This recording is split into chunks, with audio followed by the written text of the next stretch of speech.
কত টাকা দরকার? আসলে কি আমরা কাজ করি টাকার জন্য? না আমরা কি টাকার পেছনে ছুটবো না টাকা আমাদের পেছনে ছুটবে? এই সিদ্ধান্তগুলো কিন্তু খুব গুরুত্বপূর্ণ। কারণ আপনি যদি চিন্তা করেন মানে এখন আমি হয়তো বললে কারো মনে হতে পারে হ্যাঁ, আপনি হয়তো এখন একটা জায়গায় পৌঁছানোর পরে কথাগুলো বলছেন। কিন্তু অনেস্টলি আমি এটা বলছি না। কারণ আমি একদম আমার ব্যক্তিগত অভিজ্ঞতার কথা আপনাদের সাথে শেয়ার করব। তার আগে বলি যে আপনাদের মাথার মধ্যে এই জিনিসটা থাকতে হবে যে টাকা কখনো আপনাকে সুখ বা সফলতা একমাত্র হ্যাঁ, আপনার অনেকগুলো কম্পোনেন্টের মধ্যে এটা একটা কম্পোনেন্ট, কিন্তু এটা একমাত্র কম্পোনেন্ট না, বা এটা একমাত্র চাবিকাঠি না সফলতার। অনেক হাজারো মানুষের কাছে টাকা আছে, তাদেরকে কেউ চেনে না, কেউ ভ্যালু দেয় না, তাদেরকে কেউ গোনে না, বা তাদেরকে কেউ সম্মান করে না, হয়তো পিছনে কথা বলে। এবং তারা যদি অসৎ উপায়ে টাকা রোজগার করে তাহলে তো তাদের সফলতা হচ্ছে জিরো, আমি মনে করি। এবং আলটিমেটলি এটা আপনারাও মনে করেন, কারণ আপনারা কিন্তু পেছনে আমরা সবাই তাকে সামনে হয়তো কিছু বলি না, বাট পিছনে বা তাকে মনে রাখি না আমরা। সবচেয়ে বড় কথা, তাকে কিন্তু উদাহরণ দেওয়ার জন্য আমরা মনে রাখি না। আপনারা দেখবেন যে সফলতার যত গল্প লেখা হয় সেখানে কিন্তু একটা অসৎ লোকের অনেক টাকা আছে, এই গল্পটা লেখা হয় না। তো ওইটা অন্য পার্ট। আরেকটা হচ্ছে যে আপনি যদি সৎভাবেও পরিশ্রম করে অনেক টাকা রোজগার করেন, ডেফিনেটলি এটা একটা সফলতা। কিন্তু আমি অ্যাট দ্য সেম টাইম বলবো যে কিছু উদাহরণ দিয়ে আপনাদেরকে বলবো যে এইটা আপনাকে কখনো স্যাটিসফ্যাকশন দিবে না। মানে এটাই চূড়ান্ত সফলতা বলা যায় না। কারণ হচ্ছে যে আপনি যদি টাকার পেছনে ছোটেন, আপনি টায়ার্ড হয়ে যাবেন। আপনাকে একসময় মনে হবে যে আপনার অন্য যে গুণাবলীগুলো সেগুলো আপনার নষ্ট হয়ে যাবে, যেমন পরিবার, বন্ধুবান্ধবের সঙ্গে মেলামেশা। আপনি তখন অন্য কোথাও আর সময় দিতে পারবেন না।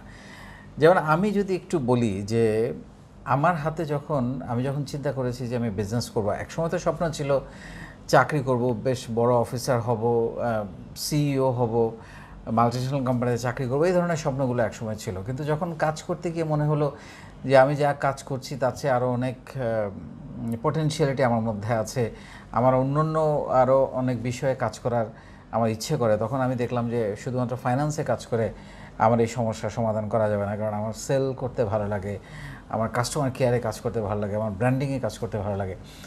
তো তখন আমি যখন স্বপ্ন দেখি আমার হাতে কিন্তু 50,000 টাকা। আমি জীবনে কোনোদিন স্বপ্নে ভাবি নাই যে ঢাকা শহরে আমি কোনোদিন একটা গাড়ি কিনতে পারবো বা কোনোদিন একটা ফ্ল্যাট কিনতে পারবো।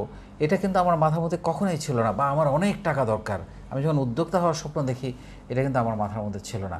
তা আমার মাথার মধ্যে যেটা ছিল সেটা হচ্ছে যে একটা ব্যাপক স্বপ্ন, যে আমার একটা প্রতিষ্ঠান দাঁড় করাতে হবে এবং আমাকে নতুন কিছু। এবং আমার ডায়েরিতে এখন আমি যখন বিকম পড়ি, আমার ডায়েরিতে এখনও লেখা আছে, সেই ডায়েরিটা এখনও আছে, যে আমি একটা প্রতিষ্ঠান করতে চাই যেখানে অনেক মানুষ কাজ করবে। এরকম একটা স্বপ্ন ছিল আমার সত্যিকার অর্থে। কিন্তু ওই স্বপ্নটা পূরণ করার জন্য আমি 14-15 ঘন্টা প্রতিদিন কাজ করেছি। আমি কোনোদিন টাকার পিছনে ছুটি নাই যে এবং আমার ধারণা ছিল যে কাজ করলে ওটা অটোমেটিক আসবে, এবং তাই হয়েছে। যার কারণে আমি এখন খুব বড় গলায় বলতে পারি, বা আমি যে সোশ্যাল ওয়ার্ক করছি, আমি যে বিনামূল্যে প্রতিদিন 3 ঘন্টা সারা বাংলাদেশের 64 জেলার এবং বিশ্বের প্রায় 50টা দেশের ছেলেমেয়ের জন্য আমি সময় দিচ্ছি, এটা আমার সামাজিক দায়বদ্ধতা থেকে। এটার কারণ একটাই, কারণ এই টাইমটা আমি হয়তো কাজে লাগালে মাসে আমি আরও হয়তো 5 লাখ টাকা ইনকাম করতে পারতাম। কিন্তু আমি খুব গর্ব করে জোর গলায় বলতে পারি যে আমি আমার ইনকাম লেভেলটা আর বাড়াতে চাই না। কারণ আমি এমন থাকতে চাই, আমার এখন দেশকে, মানুষকে, সমাজকে, তরুণদেরকে দেবার অনেক কিছু আছে, সেটা নিয়ে কাজ করেছি। যার কারণে আমরা আজকে প্রায় 1 লক্ষ তরুণকে বিনামূল্যে অনলাইনে প্রশিক্ষণ দিয়েছি যে কিভাবে একজন উদ্যোক্তা হতে হয়, তার A to Z আমরা শেখানোর চেষ্টা করছি, এবং কিভাবে একজন ভালো মানুষ হতে হবে। তো সেই জন্য আমি বলছি যে টাকা আপনার দরকার, কিন্তু আমি আপনাকে যেটা বলার চেষ্টা করছি সেটা হচ্ছে টাকার পেছনে ছুটবেন না, টাকা আপনার পেছনে ছুটুক, সেরকম একটা ভ্যালু অ্যাড করেন। আপনি যখন দেখবেন যে আপনি কোনো একটা সমস্যার সমাধান করছেন, সেটার মধ্য দিয়ে আপনি একটা প্রতিষ্ঠান দাঁড় করিয়েছেন, সেটা আপনাকে অনেক বেশি আনন্দ দেবে। আপনি যখন দেখবেন যে কোনো একটা সমস্যাকে সহজ করে দিয়ে একটা সমাধান করেছেন, তখন সেটা আপনাকে অনেক বেশি আনন্দ দেবে।